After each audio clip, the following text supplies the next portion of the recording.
Alexandra Stevenson, Wimbledon semi-finalist in 1999, sees a lot of room for improvement in the Americans' tennis and ensures that all tennis players should improve their serve. Coco Gauff is always in a learning process. Her early breakthrough at that Wimbledon in 2019, at just 16 years old, made all eyes focus on her.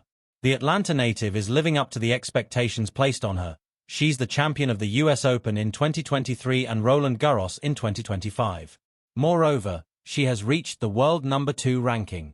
However, there are certain aspects of her game that she must improve if she wants to challenge the duo that has dominated the WTA in recent years, Iga Swiatek and Aryna Sabalenka.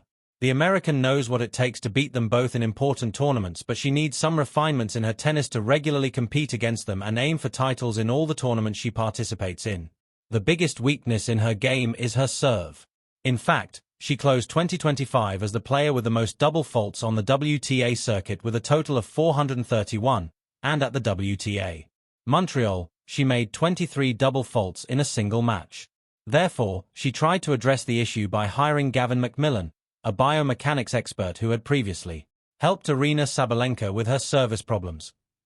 The number of double faults has significantly decreased, and while she didn't succeed at the US Open, she clinched the title in Wuhan during the Asian Tour. Nevertheless, Alexandra Stevenson, a former WTA player who reached the Wimbledon semifinals in 1999 and is now a sports commentator, believes that the world number 3 has many things to work on. She stated this in an interview with Inside in Tennis podcast. These are the issues that Coco Gauff must correct in her tennis. She's a very good athlete, but there are technical issues with her movement and I hope McMillan is addressing them.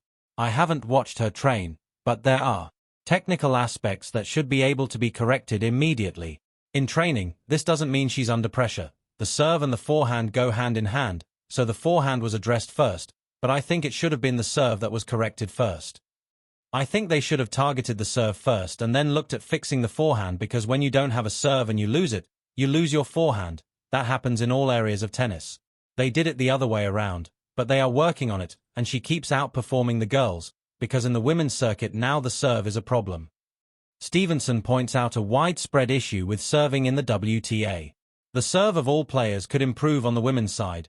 That's why Elena Rybakina came out of nowhere and won the WTA finals against the top 8, right? Basically because of her serve. It's a fundamental thing I've discovered in training. The serve is neglected on the women's side, and that really annoys me because it should be the primary focus of improvement, says Alexandra Stevenson, who believes that Coco Gauff has a lot to work on.